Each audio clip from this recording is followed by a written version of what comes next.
Hi everybody, good morning. It's Jim from County Corvette. I have a 1973 Coupe. This is a 42,000 mile, I'm going to say mostly original car. So we've serviced this car for a while for our prior customer. The paint on this car is mostly original. Now on the 73s, this was the first year for the urethane front bumper. And you know, if you know these cars at all, these bumper covers, they just started to crack over time. Now, nearly 50 years later, I don't know if there's too many out there, if any at all, that aren't just starting to just break down and just literally disintegrate.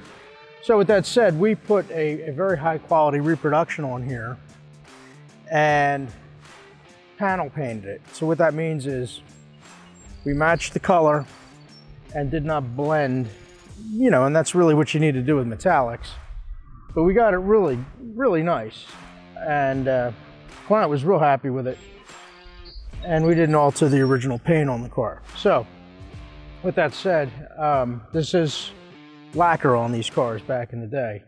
Now this car has a couple nicks and chips. I can go over a couple of them. I mean, there's a little one here, a little bit of nicking on the door. Some's been touched up.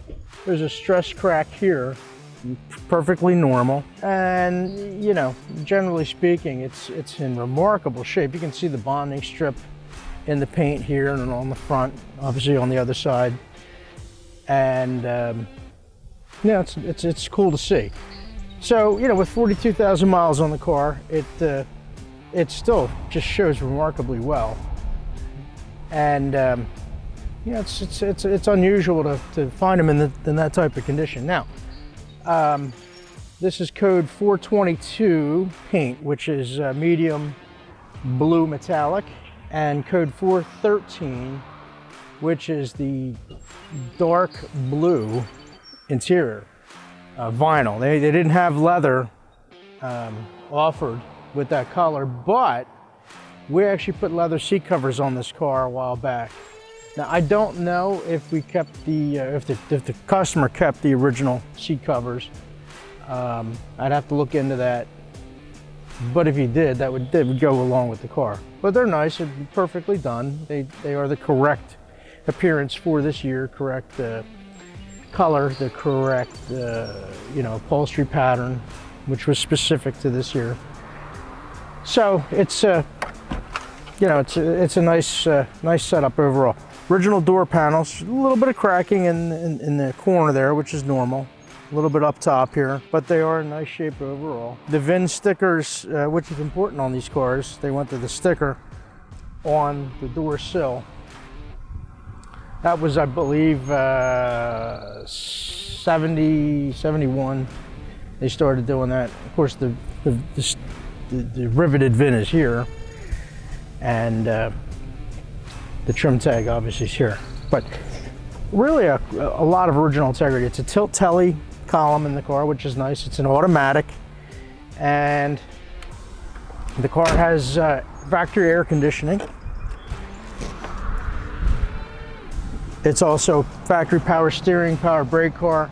So it's a very easy, luxurious car to drive. And the radiator, I believe, was changing. We've serviced this car for its prior owner, and he did keep it well. Nice upkeep on it. There's a few little things like the wiper motor works, but the washer does not. So that's yeah, it's not unusual. It certainly could be fixed, but you know, that's fairly common. So anyway, all that said, this is a really correct car, and I'll tell you, it really shows nicely under the hood here. So I'd like to take this thing out for a ride. Now, bear in mind, this is an automatic base motor. It's not a car I'm going to take out and, you know, I mean, 5500 is the red line on it, so we'll certainly should be able to do that without a problem. It does have a custom ultrasound radio in there, and that about sums it up. Now, I did see a partial tank sticker on here. On this car, obviously, you know, there's not options. It's not a 454 etc., etc. So, you know, it is a numbers matching driveline in the car and all that, original frame. And I don't know how much the tank sticker is going to actually add value to this thing. But all that said, I did see something on there that could be extracted. I'm pretty sure, don't hold me to it. Sometimes you can see a partial piece of paper on there and not much you can read. Other times it's a beautiful, perfect sticker. So without further ado, we're gonna get this thing out on the road. So let's go for a ride. It's a perfect day for it too. All right, so this shifts so nicely. Turbo Hydromatic 400 in this car. I'll tell you, there's no squeaks or rattles in this car. Very smooth driving. Nice feel.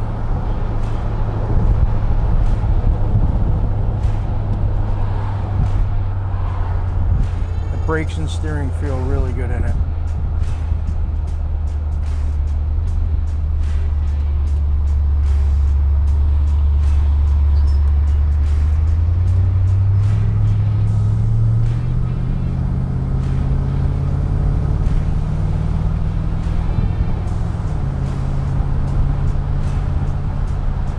That's actually the way a turbo hydromatic 400 is supposed to shift. A lot of guys rebuild these things and they put really heavy shift kits in them, and they just don't drive that nice.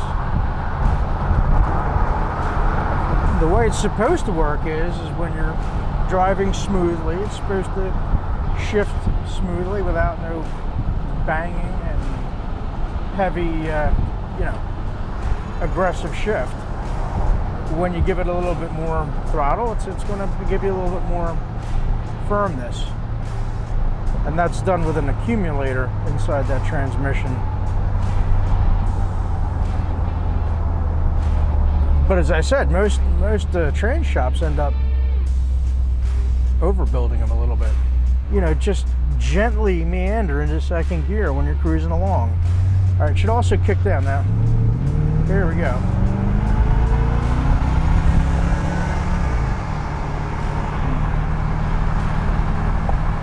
So it shifted a little bit higher, you know, RPM obviously when you're under full throttle. And that's the way it's supposed to work. So this thing's really set up nicely. It's actually exactly as it should be. You know, which just further tells me the car's everything it's supposed to be. You know, unfortunately, we don't have Carfaxes and that type of thing to tell us, you know, every service interval that the car had. You know, as you probably know, Carfax is only available on cars from 82 onward.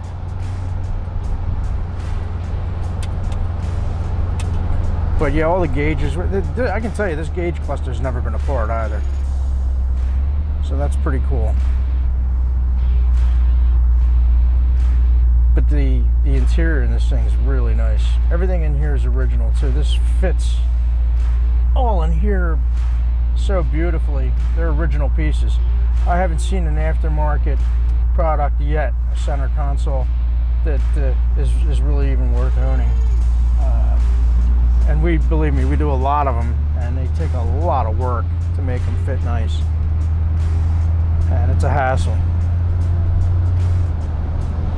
So nothing's like the original. This dash pad is absolutely perfect. So this car always spent its life inside. So this is a car for somebody who's a little bit of a purist. But not a total purist. Now, you know, it's got a replacement radio. I believe we have the original stuff in here. It's got aluminum valve covers on it. I've got the originals that go with it. It actually had a beautiful wood wheel, but this original is so nice, I wanted to get it back on here. So there's quite a few little things that come with the car. If you know, you wanted to go NCRS with a car like this, you'd need to put correct tires on it. You know, make some little corrections here and there, but I think the car would do really, really well in flight judging. So that's something that could be considered if you wanted to do that. But as an original paint car, it's got to go to the right person who can, you know, appreciate that, because it's not perfect. Don't think it's a brand new 1973 paint job, because it's not. They weren't all that great in 1973. Certainly not by the standards that we are accustomed to today. They were hand sprayed lacquer cars. But this is a nice one. You're not going to find another one. You know, not too many of them. When I say you're not going to find another one, there's always another one out there, but they're far and few between. That I can say with confidence. And this car's got a lot of original integrity, and just a lot of integrity, you know, overall. So we just put a couple miles on this thing, and man, smooth as silk. Let's see the rate. Yeah, there we go. Clock's working now. Sometimes you got to give them a little tap. It's just a magnetic mechanism in there, and you know, when you disconnect the batteries on these things, they tend to lose their enthusiasm to keep working.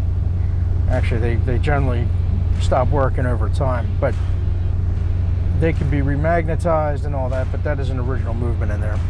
So there you go. It's a great car, and I hope you like it. I like it. Now that's supposed to light up. That bulb's 50 years old. It gave up the hunt. But I'll tell you, the mirror's nice and tight, so that's a good thing, and it's not worn out in there. So anyway, great car, a lot of bang for the buck. This is a great entry-level Corvette, something that's going to go up in value, and just a really nice overall car. All right, thanks for watching, and please give us a call or email if you have any interest in it or any other questions. Ed or I would be real happy to talk to you about it. And thanks for watching, and please subscribe.